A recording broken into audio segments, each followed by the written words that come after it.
Hello everyone, I welcome you all in my YouTube channel Nature's Academy.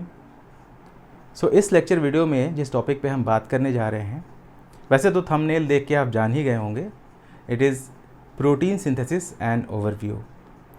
देखिए, protein सभी living beings के शरीर का या सभी लिविंग बींग्स के शरीर के लिए बहुत ही इम्पॉर्टेंट एलिमेंट है, because it forms almost 70% part of our body.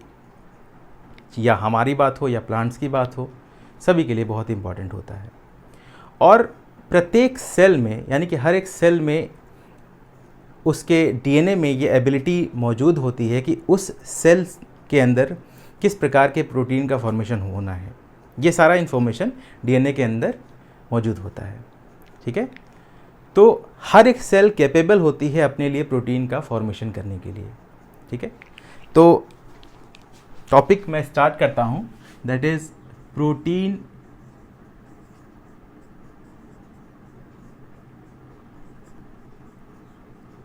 Synthesis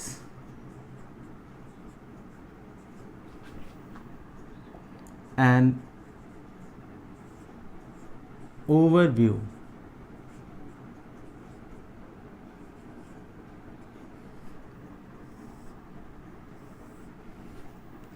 तो अगर जनरली मैं बात करूं, एक जनरल वे में बात करूं, तो वास्तव में प्रोटीन सिंथेसिस है क्या? देखिए, डीएनए मॉलिक्यूल है, इस डीएनए मॉलिक्यूल से एमआरएनए, या आप कह सकते हैं सीधे सीधे अभी हम समझते हैं इसको, आरएनए का फॉर्मेशन होना, और इस आरएनए पर आगे चलकर प्रोटीन का फॉर्मेशन होना।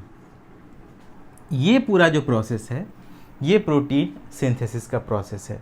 ठीक है, अब जो प्रोटीन्स होते हैं, ये मैं आपको थोड़ा सा बता दूं, वास्तव में proteins are made up of different amino acids.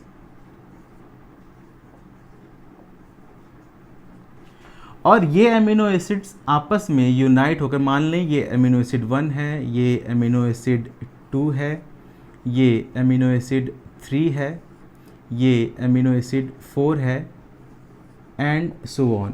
तो ये अमीनो एसिड्स आपस में मिलकर प्रोटीन का फॉर्मेशन करते हैं, और एक अमीनो एसिड दूसरे अमीनो एसिड से एक बॉन्ड के द्वारा जुड़ा होता है, जिसे हम कहते हैं पेप्टाइड बॉन्ड। पेप्टाइड बॉन्ड आपने पढ़ा भी होगा कि प्रोटीन्स को वास्तव में, या हम कभी कभी शब्दों में पॉलीपेप्टाइड चेन भी कहते हैं। तो इस प्रकार से बहुत सारे अमीनो एसिड्स जब जुड़े हुए होंगे तो वो एक पॉलीपेप्टाइड चेन होगी जो प्रोटीन का फॉर्मेशन करेगी। ठीक है, अब ये जो प्रोटीन सिंथेसिस का प्रोसेस है, ये दो मेजर स्टेप्स में डिवाइड होता है।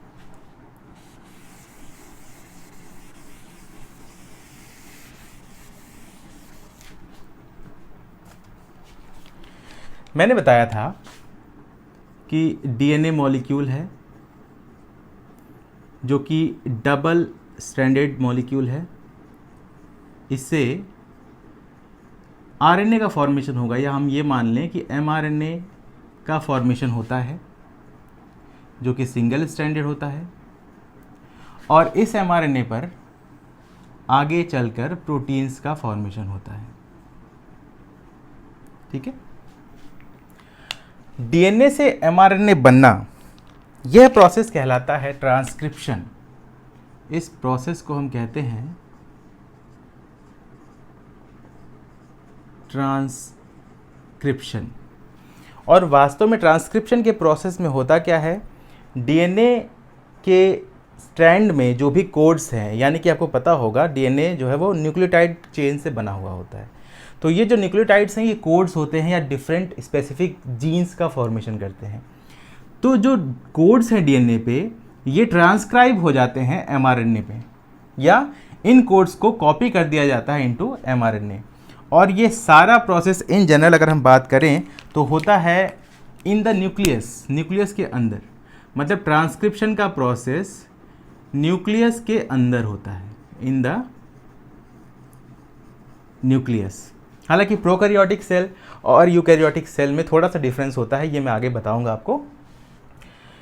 अब एमआरएनए बना, एमआरएनए पे राइबोसोम्स की हेल्प से प्रोटीन का फॉर्मेशन होता है और इस प्रोसेस को कहा जाता है ट्रांसलेशन।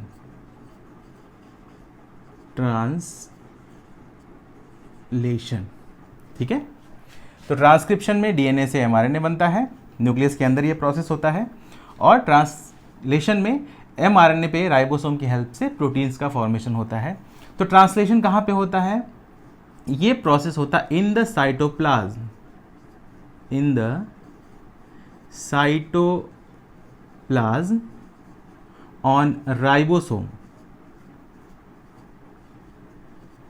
ठीक है, तो प्रोटीन सिंथेसिस के प्रोसेस में ये दोनों मेजर स्टेप्स हैं, ट्रांसक्रिप्शन और ट्रांसलेशन, जिससे प्रोटीन सिंथेसिस का पूरा प्रोसेस कंप्लीट होता है। ठीक है, अब यहाँ पे एक छोटी सी बात जानने वाली है, वो मैं बता देता हूँ। देखिए होता क्या है कि एक प्रोसेस और है जिससे एमआरएनए से डीएनए बनता है या आरएनए से डीएनए बनता है। इसको आप लिख सकते हैं आरएनए से, सिंगल स्ट्रैंडेड है आरएनए, इससे डीएनए का फॉर्मेशन हो जाता है। इस प्रोसेस को हम कहते हैं रिवर्स ट्रांसक्रिप्शन। इस प्रोसेस को कहा जाता है रिवर्स ट्रांसक्रिप्शन। ठीक है, रिवर्स हो जाना, ट्रांसक्रिप्शन का रिवर्स हो जाना। और रिवर्स ट्रांसक्रिप्शन को कैटेलाइज करती है एक एंजाइम जिसका नाम होता है रिवर्स, इसको एक एंजाइम कैटेलाइज करती है जिसका नाम होता है reverse transcriptase. Reverse transcriptase enzyme है जो रिवर्स ट्रांसक्रिप्शन को कैटेलाइज करती है, मतलब आरएनए से डीएनए का फॉर्मेशन हो जाएगा। देखिए जो रिवर्स ट्रांसक्रिप्शन की डिस्कवरी है ये दो साइंटिस्ट ने की थी, हॉवर्ड, एक साइंटिस्ट का नाम था हॉवर्ड टेमिन और दूसरे साइंटिस्ट का नाम था David Baltimore. David Baltimore in the year 1970। तो हॉवर्ड टेमिन और डेविड बाल्टीमोर ने 1970 में रिवर्स ट्रांसक्रिप्शन की खोज की थी। देखिए रिवर्स ट्रांसक्रिप्शन की खोज होना बायोलॉजिकल साइंसेज में बहुत ही इम्पॉर्टेंट रोल प्ले करता है, बिकॉज रिवर्स ट्रांसक्रिप्शन की जब खोज हुई उसके बाद ही हमें रेट्रोवायरसेस को समझने में आसानी मिली। रेट्रोवायरसेस जिनका जेनेटिक मटेरियल आरएनए होता है, रेट्रोवायरसेस का एग्जांपल मैं बता दूं, जैसे एचआईवी का वायरस, एचआईवी, ठीक है, तो ये एक रेट्रोवायरस है, इनको समझने में बहुत ही आसानी मिली और इस कारण से टेमिन और बाल्टीमोर को नोबेल प्राइज़ भी दिया गया। टेमिन एंड बाल्टीमोर, इन दोनों साइंटिस्ट को नोबेल प्राइज़ से नवाजा गया इन द ईयर 1975। बहुत ही अच्छी डिस्कवरी थी। आपने अभी कोरोना के केस में पढ़ा होगा आरटी, तो इसमें रिवर्स ट्रांसक्रिप्शन ही करवाते थे, जिससे जो कोविड वायरस का SARS-CoV-2 का जो वायरस था उससे हम डीएनए को करते थे, उसको एम्पलीफाई करवाते थे। खैर वो बात अलग है। तो इस प्रकार से रिवर्स ट्रांसक्रिप्शन की खोज हुई। अब हम बात करेंगे इसके जो मेजर प्रोसेसेस हैं ट्रांसक्रिप्शन और ट्रांसलेशन की। अब हम बात करते हैं जो पहला स्टेज होता है प्रोटीन सिंथेसिस का, दैट इज ट्रांसक्रिप्शन।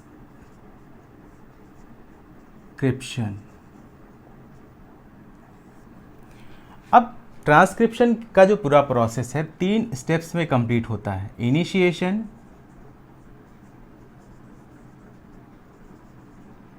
एलोंगेशन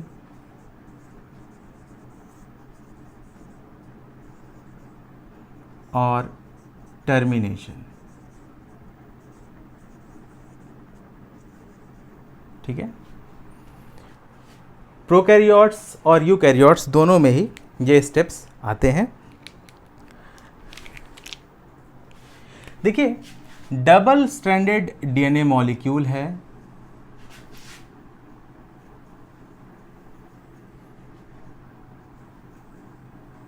इसको आरएनए पॉलीमरेज एंजाइम्स के द्वारा अनवाइंड किया जाता है,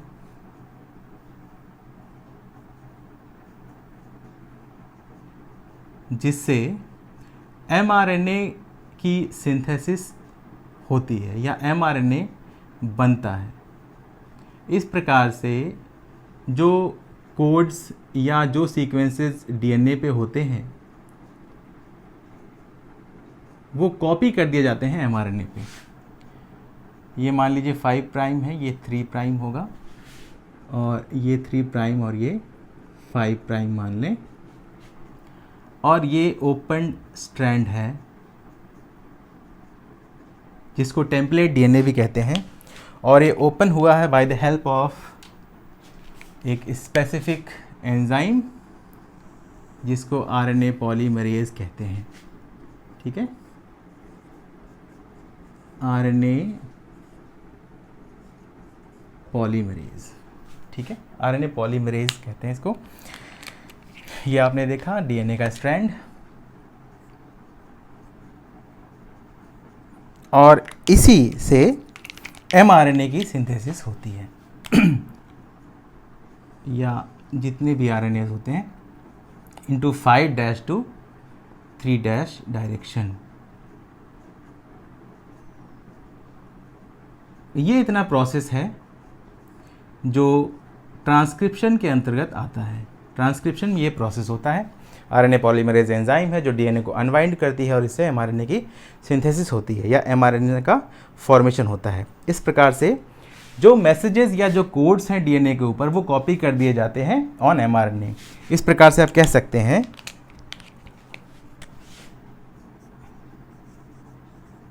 मैसेजेस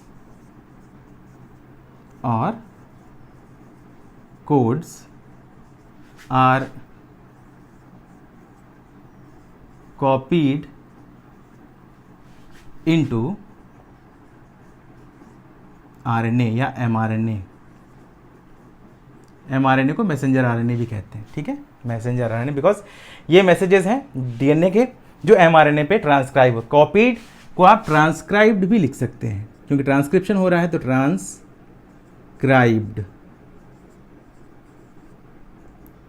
ठीक है, कॉपीड या ट्रांसक्राइब्ड। अब ये जो ट्रांसक्रिप्शन का प्रोसेस है सिंपल 3 स्टेजेस हैं, इनिशिएशन, इलोंगेशन एंड टर्मिनेशन। ये प्रोकैरियोटिक सेल और यूकैरियोटिक सेल में डिफरेंट प्रकार से होता है। दोनों सेल्स में थोड़ा सा ये प्रोसेस अलग है। जबकि हम यूकैरियोट्स की बात करें तो बहुत ज़्यादा डिफरेंसेस होते हैं। सिर्फ इस स्टेज में, इनिशिएशन वाले स्टेज में ही बहुत सारे डिफरेंसेस होते हैं। इनको मैं थोड़ा सा एक्सप्लेन यहाँ पे कर। तो यदि हम बात करें प्रोकैरियोटिक ट्रांसक्रिप्शन की,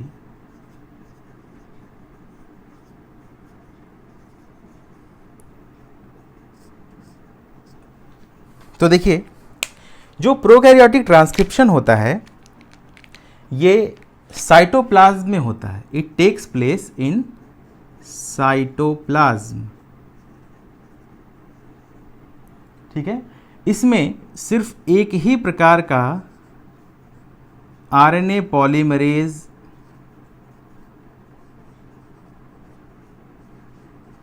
ठीक है इन्वॉल्व होता है। एक ही प्रकार का सिर्फ सिंगल आरएनए पॉलीमरेज होता है जो इस पूरे ट्रांसक्रिप्शन को करवाता है। ठीक है, इसे हम होलो एंजाइम भी कहते हैं। बेसिकली होता क्या है कि कोर एंजाइम होता है जो 5 पॉलीपेप्टाइड चेन से मिलकर बना होता है। उसमें एक अल्फा, 2 अल्फा चेन, एक बीटा डैश चेन और एक ओमेगा चेन होती है जो मिलके ये कोर एंजाइम को बनाती है। वो कोर एंजाइम मिलता है सिग्मा फैक्टर के साथ जो होलो एंजाइम बनाता है। सिग्मा फैक्टर का काम सिर्फ इतना होता है उस स्पेसिफिक इनिशिएशन पॉइंट को पहचानना जहां से ट्रांसक्रिप्शन की शुरुआत करवानी है। ठीक है, तो इस प्रकार से सिंगल पॉलीमरेज होता है जो ट्रांसक्रिप्शन में, प्रोकैरियोटिक ट्रांसक्रिप्शन में हेल्प करता है। ठीक है, इस प्रकार से यह प्रोसेस जो है काफ़ी ज़्यादा तेज़ होता है, फास्ट होता है, और इसमें जो आरएनए बनता है वो डायरेक्टली यूज़ कर लिया जाता है for the process of translation. तुरंत आरएनए बना, क्योंकि साइटोप्लाज्म में ही प्रोसेस हो रहा है, तो ये जो आरएनए है ये बनता है और सीधे प्रोटीन सिंथेसिस के अगले पार्ट में यानी कि ट्रांसलेशन में प्रतिभाग करने लगता है। यहाँ तक की बात समझ में आई आप लोगों को? जो यूकैरियोटिक ट्रांसक्रिप्शन है ये थोड़ा सा डिफरेंस है।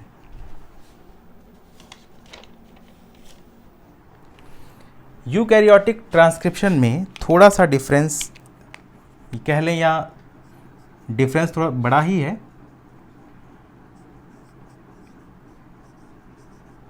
यूकैरियोटिक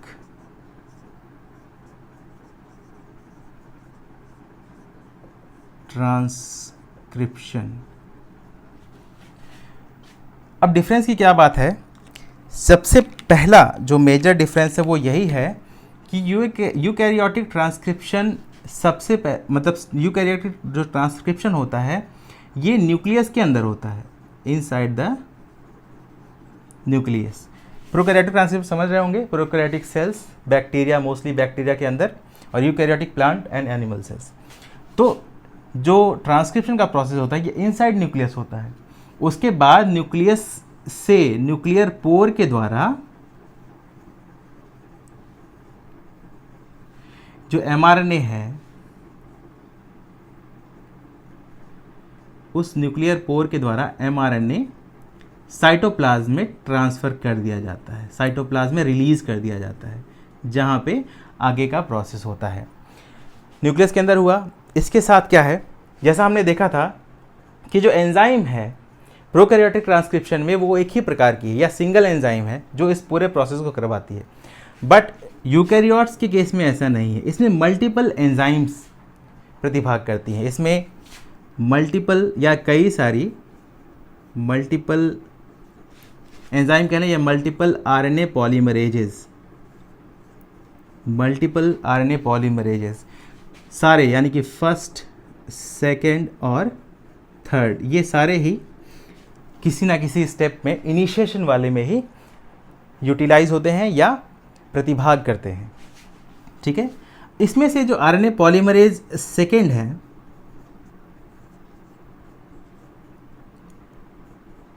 यही डायरेक्टली इन्वॉल्व होता है into the synthesis of mRNA eukaryotic transcription में। ठीक है, आरएनए पॉलीमरेज सेकेंड ही मेनली यूकैरियोटिक ट्रांसक्रिप्शन में एमआरएनए के सिंथेसिस के लिए इन्वॉल्व होता है। ठीक है, अब इसी इनिशिएशन में, जब इनिशिएशन का प्रोसेस हो रहा होता है यूकैरियोटिक ट्रांसक्रिप्शन में, इसी में मल्टीपल ट्रांसक्रिप्शन फैक्टर्स भी इन्वॉल्व होते हैं।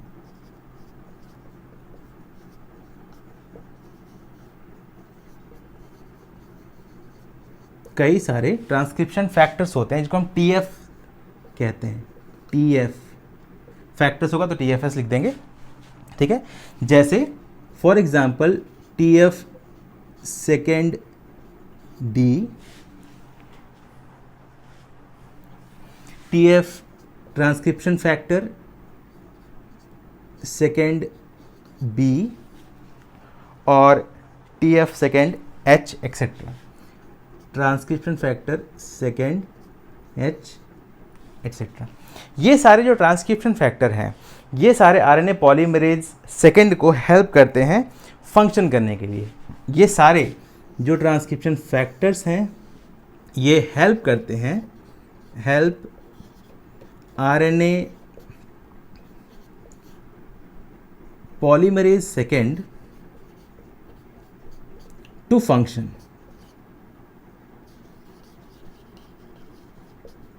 और इस प्रकार से यूकैरियोटिक ट्रांसक्रिप्शन थोड़ा क्या कह लें, ज़्यादा ही कॉम्प्लेक्स प्रोसेस हो जाता है। ये सिंपल था और फास्ट था, ये एक कॉम्प्लेक्स प्रोसेस हो जाता है। ठीक है, अब यहाँ पे क्या था कि जो आरएनए डायरेक्टली बना वो आगे यूज़ हो गया। यहाँ पे ऐसा नहीं है, आरएनए बनेगा, इसके बाद लास्ट में एक स्टेप होता है पोस्ट ट्रांसक्रिप्शनल मॉडिफिकेशन का, इसको मैं यहीं पे ऊपर लिख दे रहा हूँ। इतने स्टेप्स के बाद जो एमआरएनए बनता है उसको ट्रांसक्रिप्शन के बाद मॉडिफाई कराया जाता है, या मॉडिफिकेशन के बाद ही वो साइटोप्लाज्म में रिलीज़ किया जाता है। कैसे?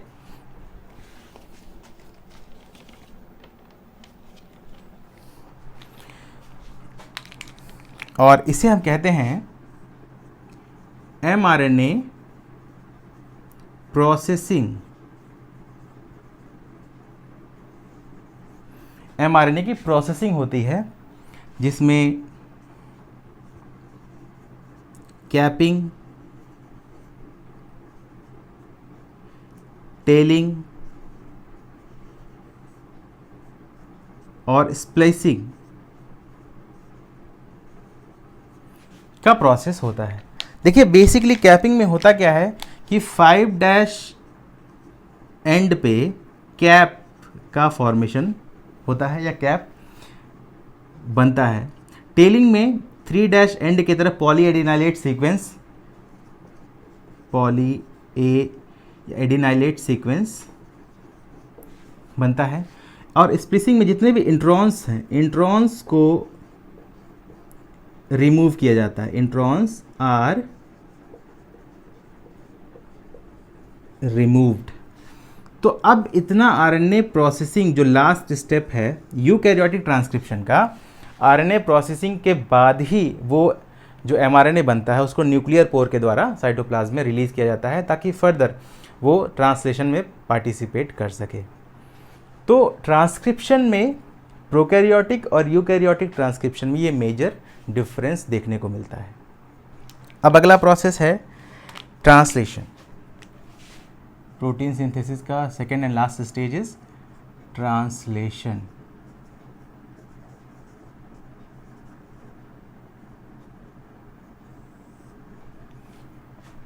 अब ट्रांसलेशन में क्या होगा, एमआरएनए पे जो मैसेजेस हैं इन द फॉर्म ऑफ, देखिए इसको समझते हैं।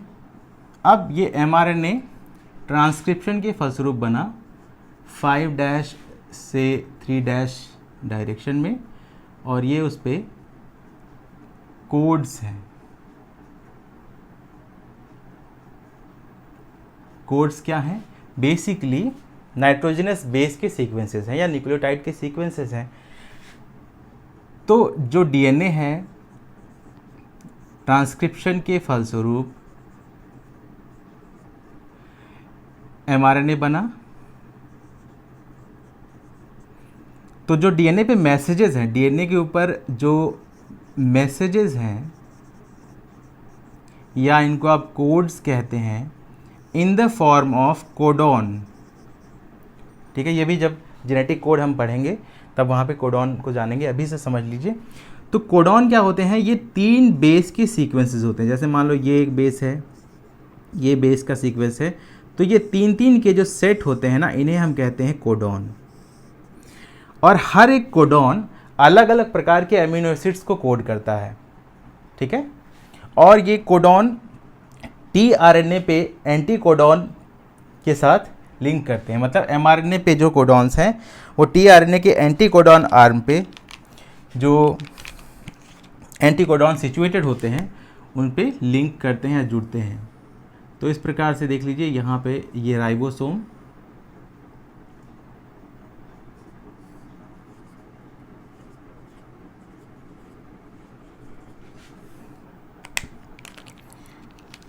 ये एमआरएनए की चेन है,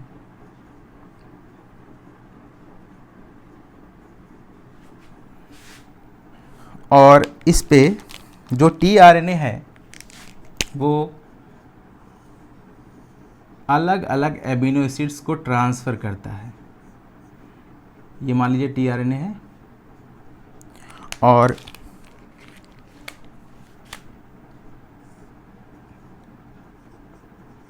टीआरएनए यानी कि ट्रांसफ़र आरएनए का काम ही होता है एमिनो एसिड्स को पकड़ पकड़ कर कैरी करना इस पूरे कॉम्प्लेक्स तक। ठीक है, और ये है एमिनो एसिड। तो इस प्रकार से जो टीआरएनए है वो कैरी करता है और ये कॉम्प्लेक्स बनता है। इस प्रकार से एक एमिनो एसिड आता है, फिर दूसरा एमिनो एसिड आता है, फिर तीसरा एमिनो एसिड आता है। ये आगे का प्रोसेस बताऊंगा मैं आपको जब हम डिटेल वीडियो बनाएंगे। और ये एमिनो एसिड एक से दूसरा, दूसरा से तीसरा, तीसरा से चौथा जुड़ता जाता है और अल्टीमेटली जो है वो प्रोटीन का फॉर्मेशन हो जाता है। कई सारे एमिनो एसिड्स यूनाइट हो जाते हैं with the help of peptide bond. ठीक है, तो ये प्रोसेस जो है ये ट्रांसलेशन में होता है। अब ट्रांसलेशन में भी अगर हम यूकैरियोटिक और प्रोकैरियोटिक ट्रांसलेशन की बात करें तो उसमें थोड़ा सा डिफरेंस होता है। ट्रांसलेशन भी ट्रांसक्रिप्शन की तरह से 3 स्टेप्स में कंप्लीट होता है, इनिशिएशन, एलोंगेशन एंड टर्मिनेशन। अब ये जो ट्रांसलेशन है, ट्रांसलेशन भी प्रोकैरियोटिक और यूकैरियोटिक सेल में थोड़े डिफरेंट तरीके से होता है या कुछ कंपोनेंट्स में थोड़ा डिफरेंस पाया जाता है। प्रोसेस वही है, इसमें भी इनिशिएशन, एलोंगेशन एंड टर्मिनेशन होता है, जबकि प्रोकैरियोटिक ट्रांसलेशन और यूकैरियोटिक ट्रांसलेशन में थोड़ा सा डिफरेंस पाया जाता है। देखिए, प्रोकैरियोटिक ट्रांसलेशन जो है ये साइटोप्लाज्म में ही होता है। जैसा मैंने बताया था कि ट्रांसक्रिप्शन के बाद इमीडिएटली, क्योंकि साइटोप्लाज्म में ट्रांसक्रिप्शन हुआ है, ट्रांसक्रिप्शन के बाद इमीडिएटली एमआरएनए ट्रांसलेशन में प्रतिभाग करने लगता है। ठीक है, तो यहाँ पे भी प्रोकैरियोटिक ट्रांसलेशन भी साइटोप्लाज्म में होता है, takes place in the cytoplasm. और यूकैरियोटिक ट्रांसलेशन जो है इसमें जो एमआरएनए बना कहाँ पे, न्यूक्लियस के अंदर, उसकी प्रोसेसिंग हुई, उसके बाद न्यूक्लियर पोर के द्वारा वो साइटोप्लाज्म में भेज दिया गया। और यहाँ भी जो ट्रांसलेशन का प्रोसेस होगा वो साइटोप्लाज्म के अंदर होता है, takes place in the cytoplasm.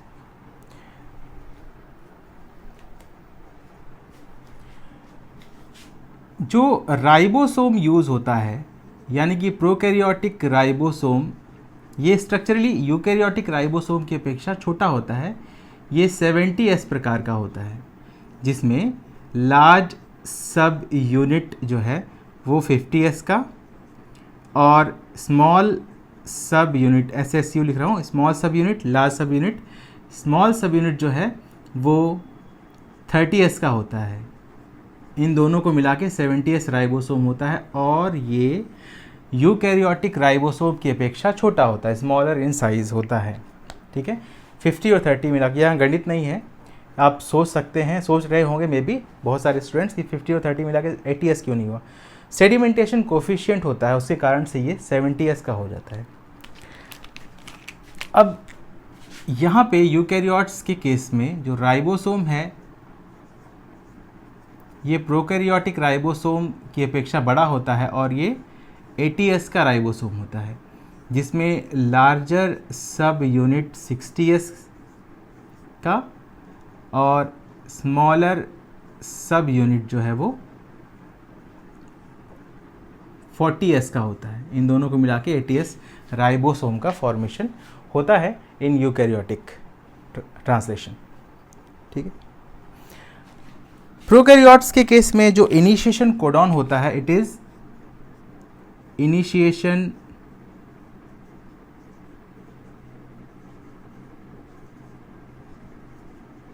ये होता है AUG, एक कोडॉन होता है। ठीक है, AUG ये कोड करता है फॉर्माइलेटेड मेथियोनिन को। फॉर्माइलेटेड मेथियोनिन को इस प्रकार से MET डिनोट किया जाता है। ठीक है, तो फर्स्ट जो कोड होने वाला एमिनो एसिड है in prokaryote that is formylated methionine, और ये मैसेंजर आरएनए पे इनिशिएशन कोडॉन होता है AUG कोडिंग रीजन में, वहाँ पे ये अटैच होता है और इस प्रकार से फर्स्ट एमिनो एसिड को कोड किया जाता है वहाँ पे। ठीक है, प्रोकैरियोट्स के केस में। जब हम यूकैरियोट की बात करते हैं तो यूकैरियोटिक ट्रांसलेशन में भी जो इनिशिएशन कोडॉन होता है वो AUG ही होता है, बट यहाँ पे ये कोड करता है सिर्फ मेथियोनिन को, वो फॉर्माइलेटेड नहीं होता। यहाँ पे सिर्फ मेथियोनिन को कोड किया जाता है, not formylated methionine, not formylated methionine. Formylated methionine code नहीं होता है, सिर्फ मेथियोनिन को कोड किया जाता है। और जब बात आई है मेथियोनिन की, एक चीज़ और बता दूं, मेथियोनिन एक सल्फर कंटेनिंग एमिनो एसिड होता है। ये क्वेश्चन अक्सर पूछा जाता है कॉम्पिटिटिव एग्जाम्स में। देखिए 3 एमिनो एसिड्स ऐसे हैं जो सल्फर कंटेनिंग होते हैं, मेथियोनिन, सिस्टीन और सिस्टाइन। ठीक है, तो ये आप ध्यान रखेंगे। अब प्रोकैरियोटिक आरएनए की अगर बात की जाए तो जो प्रोकैरियोटिक आरएनए होता है ये पॉलीसिस्ट्रॉनिक होता है। The prokaryotic RNA is polycistronic.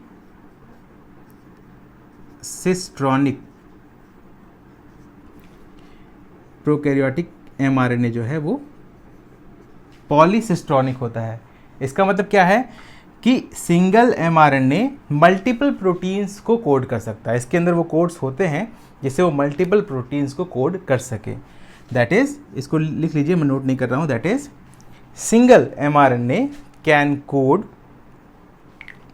Single mRNA can code for multiple proteins.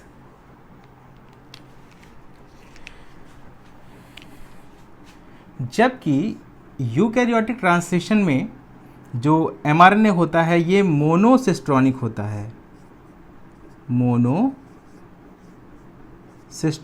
mRNA, messenger RNA जो है वो मोनोसिस्ट्रॉनिक होता है। और इस कारण से यह mRNA एक ही प्रोटीन को कोड कर सकता है।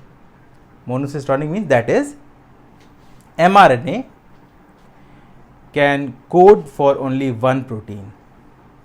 mRNA can code for only one protein. अब प्रोकैरियोट्स के केस में जो प्रोकैरियोटिक ट्रांसलेशन होता है ये सिंपल है, ठीक है, सिंपल एंड फास्ट। जबकि यूकैरियोटिक ट्रांसलेशन अपेक्षाकृत स्लो, या कह सकते slower, complex and more regulated होता है। Simple, complex and more regulated. तो ये बात हो गई प्रोकैरियोटिक एंड यूकैरियोटिक ट्रांसलेशन के बीच में थोड़े से जो डिफरेंस है, बहुत मेजर डिफरेंस इस प्रोसेस में, यानी कि इस स्टेज में प्रोकैरियोटिक और यूकैरियोटिक सेल्स के बीच में नहीं होता है। मेजर डिफरेंस जो है वो ट्रांसक्रिप्शन में ही देखने को मिलेगा आपको, ठीक है। और इसमें भी बताया मैंने कि 3 जो प्रक्रियाएं हैं वो होती हैं, that is initiation, elongation and termination. ये पूरे मैकेनिज्म की बात हम करेंगे जब मैं डिटेल वीडियो इस पे बनाऊंगा। अभी के लिए एक ओवरव्यू आप देख लें, ठीक है। अब इसके बाद जो भी चीज़ें हमने आज देखी, जो भी इस लेक्चर वीडियो में हमने पढ़ा है, इसको मैं समराइज़ करता हूँ तो आपको सारी चीज़ें क्लियर हो जाएंगी। तो हमने ये जाना कि मान लीजिए ये एक सेल है,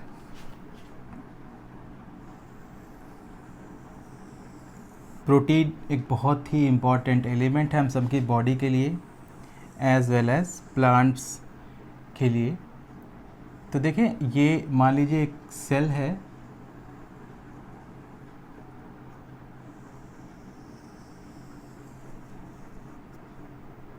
जैसा मैंने स्टार्टिंग बताया था कि ये सेल के अंदर होने वाला प्रोसेस है, and each and every cell is capable of doing protein synthesis.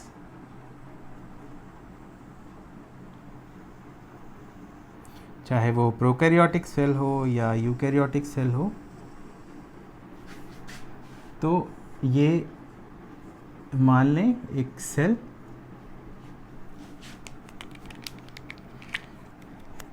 इसके अंदर सेल का न्यूक्लियस,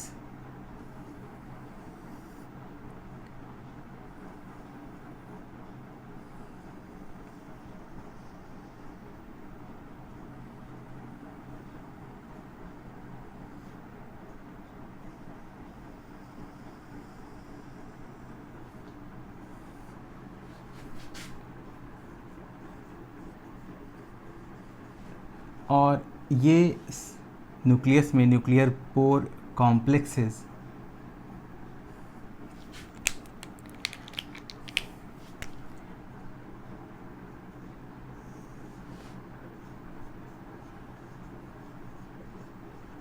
न्यूक्लियर पोर या न्यूक्लियर पोर कॉम्प्लेक्स, ठीक है। अब इस सेल के अंदर क्या है? सेल के अंदर है डीएनए जो अनवाइंड होता है,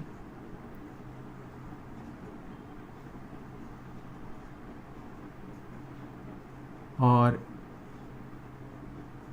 ट्रांसक्रिप्शन के प्रोसेस के थ्रू इससे एमआरएनए की सिंथेसिस होती है। डीएनए अनवाइंड हुआ because of the help of various enzymes,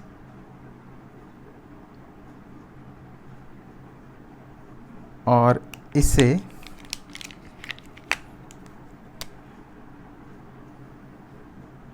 mRNA की सिंथेसिस होनी स्टार्ट हो जाती है, ठीक है। ये सारा प्रोसेस कहाँ हो रहा है? न्यूक्लियस के अंदर।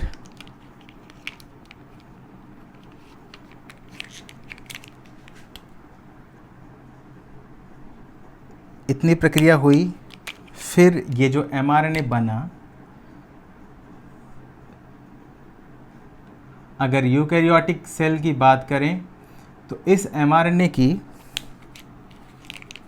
प्रोसेसिंग भी होनी है,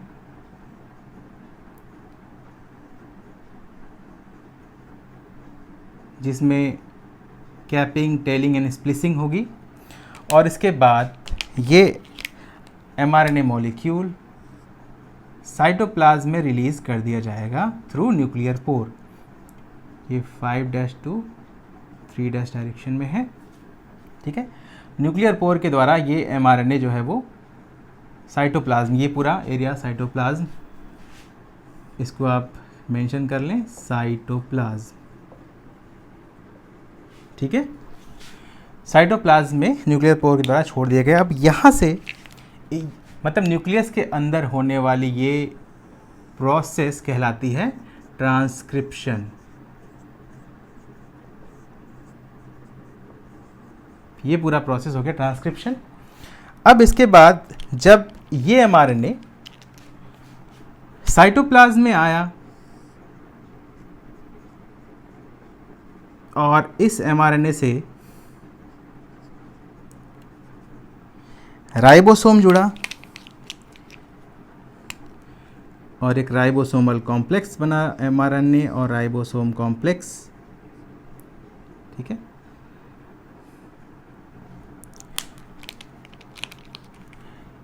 पहला एमिनो एसिड, या मान लें एमिनो एसिड्स को लेके आने वाले ये टीआरएनए मॉलिक्यूल समझ लें, और ये एमिनो एसिड। अब इस प्रकार से एक एमिनो एसिड से दूसरा एमिनो एसिड, दूसरे से तीसरा एमिनो एसिड, तीसरे से चौथा एमिनो एसिड जुड़ता जाता है और एक लंबी चेन बनती जाती है, ठीक है। ये एमआरएनए है, ये मैं लेबल कर दे रहा हूँ एमआरएनए, ये राइबोसोम,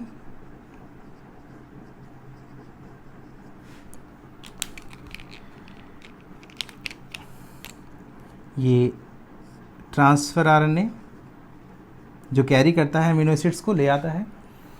इस प्रकार से प्रोटीन्स का फॉर्मेशन हो जाता है। In the last